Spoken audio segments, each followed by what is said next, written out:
नमस्कार, times now नव भारत देख रहे हैं आप। अर्ली प्राइम टाइम के सुपर हिट बुलेटिन 4 का फायर में आपका स्वागत है। मैं हूं आपके साथ श्वेता भट्टाचार्य। नमस्कार, बहुत स्वागत है आपका। मैं हूं आपके साथ बरखा शर्मा। महाराष्ट्र में मराठा आरक्षण आंदोलन का सियासी साइड इफेक्ट आपको बताएंगे। इस मसले को लेकर बीजेपी और शिंदे खेमा भारी टेंशन में। पूरी खबर डिटेल के साथ आपको बताऊंगी। योगी मंत्रिमंडल में किसको फेस्टिव बोनांजा मिलने वाला है, अगले 1 घंटे में आप ये पूरी खबर देख पाएंगे। और देखिए, इसके अलावा राजस्थान में योगी का बयान सामने आया है। चुनावी रणभूमि में उसका क्या होने वाला, उस बयान के बाद आपको बताएंगे। वहीं मध्य प्रदेश के सीएम शिवराज ने ऐसा क्या कह दिया कि पूरा कांग्रेसी खेमा टेंशन में है। और वहीं दिल्ली मुंबई की आज की बड़ी खबरें क्या हैं, वो भी आपको बताएंगे। तो आपके शहर में क्या कुछ खास हुआ है, सब कुछ आप रफ्तार और विस्तार से देखें।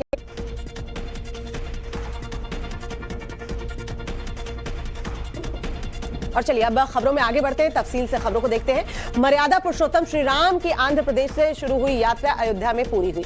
दरअसल श्री राम के बाल रूप राम की मूर्ति 11 दिन बाद यहां पहुंची। यात्रा का मकसद बच्चों के प्रिय मित्र बाल रूप राम का लोगों को दर्शन कराना। भगवान का ये मनमोहक रूप कैसा है, आप भी देखिए।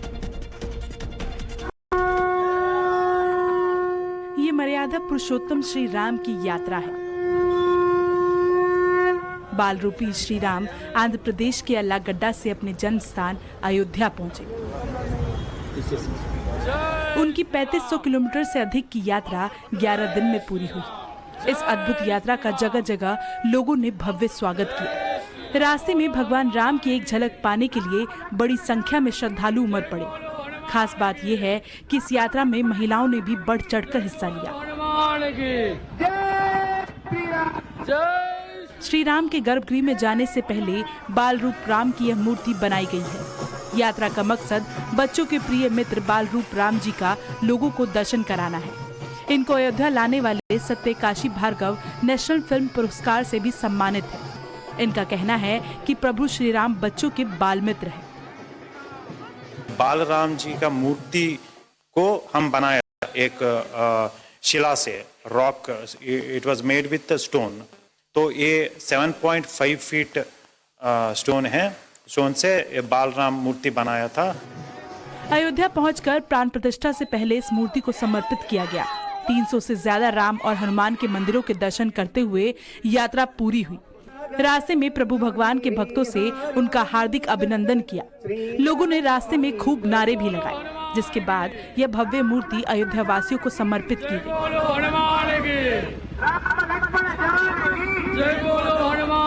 इसे ब्लैक स्टोन से बनाया गया है। अभी इसे यहाँ के कमिश्नर के आवास पर रखा गया है। अब जिला प्रशासन तय करेगा कि कहाँ इसकी स्थापना करनी है।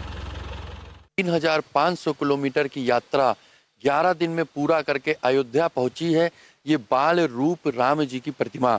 इस बाल रूप राम जी की प्रतिमा अयोध्या आने का मेन मकसद है कि प्रभु श्री राम बाल रूप बच्चों के मित्र होते हैं और अयोध्या राम जन्मभूमि परिसर के अंदर बाल रूप मूर्ति की स्थापना 22 जनवरी 2024 को भारत के प्रधानमंत्री जी के हाथों से होनी है। इस मूर्ति को लाने का मकसद यही था कि अयोध्या बाल रूप प्रभु श्री राम विराजमान होंगे। राजस्थान में योगी के नामांकन में जब सीएम योगी पहुंचे तो चुनावी माहौल कैसा था, बताएंगे। राजस्थान के सबसे हॉट सीट तिजारा विधानसभा से आज अलवर सांसद बाबा बालकनाथ ने पर्चा भरा। इस सीट पर कांग्रेस ने मुस्लिम प्रत्याशी इमरान को चुनावी मैदान में उतारा है, लिहाजा मुकाबला काफी रोचक होने वाला है। राजस्थान के योगी के नाम से मशहूर बीजेपी के फायर ब्रांड नेता बाबा बालकनाथ ने आज नामांकन दाखिल किया। तिजारा विधानसभा सीट से उन्होंने पर्चा भरा। फिलहाल बाबा बालकनाथ अलवर से सांसद हैं। राजस्थान के योगी का साथ देने यूपी के सीएम योगी आदित्यनाथ भी पहुंचे। इस मौके पर बीजेपी कार्यकर्ताओं में जबरदस्त जश्न का माहौल देखने को मिला। बाबा बालकनाथ के काफिले में कई कार्यकर्ताओं को बुलडोजर लेकर पहुंचे। ये वही बुलडोजर है जो यूपी में अपराध और अपराधियों के लिए ऑन स्पॉट फैसला देने का प्रतीक बन चुका है। तिजारा इस चुनाव में सबसे चर्चित सीट है। कांग्रेस ने बालकनाथ के मुकाबले में मुस्लिम उम्मीदवार इमरान खान को अखाड़े में उतारा है। बाबा बालकनाथ मस्तनाथ मठ के 8वें महंत हैं, जिन्हें महंत चांदनाथ योगी ने 2013 में अपना उत्तराधिकारी बनाया था। तभी से वह राजनीति में अपने को आजमा रहे हैं। पर्चा दाखिल करने के बाद बाबा बालक नाथ ने कहा कि राजस्थान में पूर्ण बहुमत से बीजेपी की सरकार बनेगी और कांग्रेस का सफाया होना तय है। आज राजस्थान के इस चुनाव के अंदर इस तिजारा की सभा का डंका पूरे राजस्थान में बजेगा और राजस्थान की जनता और कार्यकर्ताओं में उत्साह के साथ में चुनाव आगे बढ़ेगा। राजस्थान के रण में चुनावी घमासान चरम पर है। सबके अपने अपने दावे हैं, लेकिन आखिरी फैसला तो जनता को करना है और उसका पता 3 दिसंबर को ही चलेगा।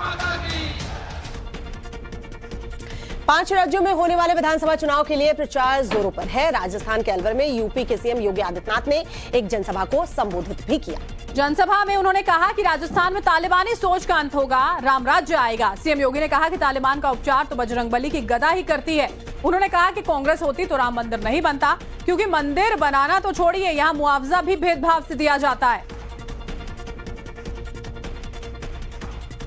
याद रखना, अगर कांग्रेस कहीं से दुर्भाग्य से सफल होती है तो फिर तालिबानी मानसिकता हावी होकर के बहन बेटियों की इज्जत के साथ खिलवाड़ करेंगे, व्यापारियों का शोषण करेंगे, अपहरण करेंगे, गरीबों की संपत्तियों पर कब्जा करेंगे, गौ तस्करी का काम करेंगे, मठ और मंदिरों को नुकसान पहुंचाएंगे, आस्था के साथ खिलवाड़ करेंगे, कोई पर्व और त्योहार शांतिपूर्ण तरीके से लोग नहीं मनाने देंगे।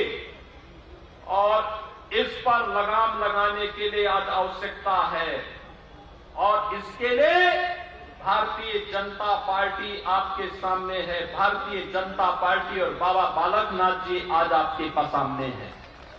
भाइयों बहनों, भारतीय जनता पार्टी आज इसी विश्वास के साथ आपके सामने आई है, आपसे कहने के।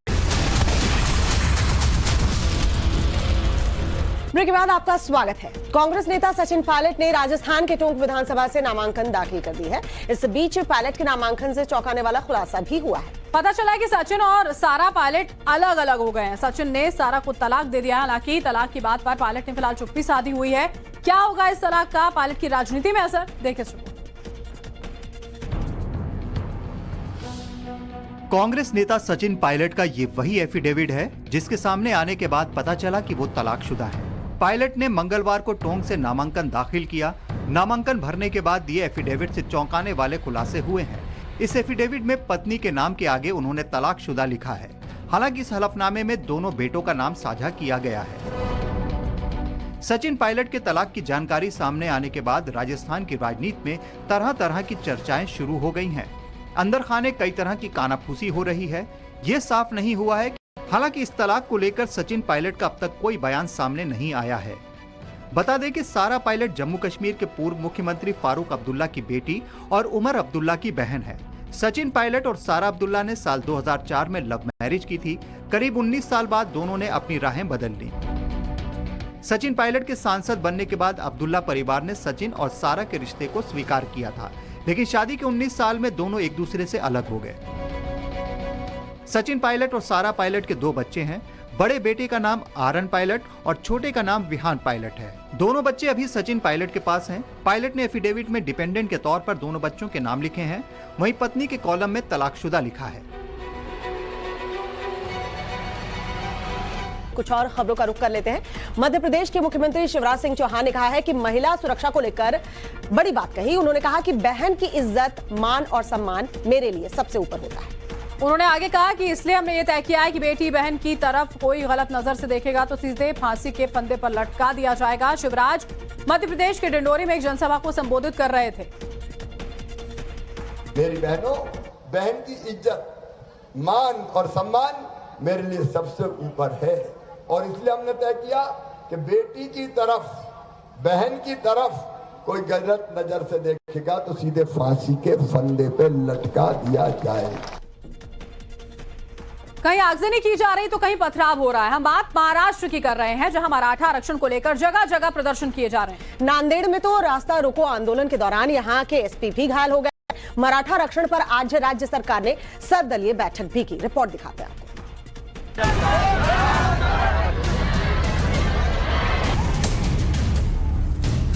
महाराष्ट्र में जगह जगह मराठा आरक्षण को लेकर प्रदर्शन हो रहा है। कुछ जगहों पर प्रदर्शनकारी उग्र आंदोलन कर रहे हैं तो कई जगहों पर तोड़फोड़ पर भी उतर आए हैं। मुंबई में आरक्षण समर्थकों ने एनसीपी विधायक हसन मुशर्रफ की कार में तोड़फोड़ कर दी। आप देख सकते हैं कि कैसे ये कार का शीशा तोड़ा जा रहा है। इस घटना में शामिल लोगों को हिरासत में ले लिया गया। वहीं हसन मुशर्रफ की कार को मरीन लाइन पुलिस स्टेशन ले जाया गया। उधर धाराशिव में आंदोलनकारी मोबाइल टावर पर चढ़ गए। 300 फीट ऊंचे मोबाइल टावर पर चढ़कर 2 लोगों ने जमकर प्रदर्शन किया। हालात ऐसे हो गए कि अपनी मांगों के लिए अब जान भी जोखिम में डाल रहे हैं। वहीं धाराशिव में पुलिस ने 150 से ज्यादा लोगों पर एफआईआर दर्ज की है। इलाके में रास्ता रोकने वालों के खिलाफ मामला दर्ज किया गया। मराठा समाज के लोगों ने 2 अलग अलग जगहों पर सोलापुर धुलिया हाईवे को रोका। वहीं उन्होंने टायर जलाकर भी यातायात में रुकावट डालने की कोशिश की, जिसकी वजह से लोगों को आवाजाही में भारी दिक्कतें पेश आ रही हैं।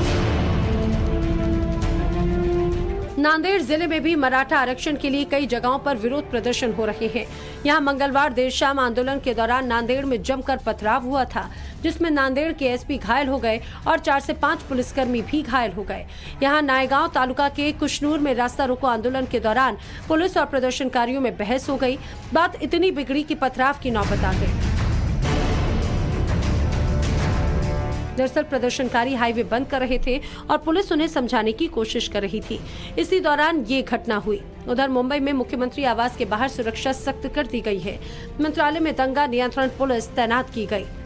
समर्थकों ने सरकार को अपना आंदोलन तेज करने का अल्टीमेटम भी दे दिया है।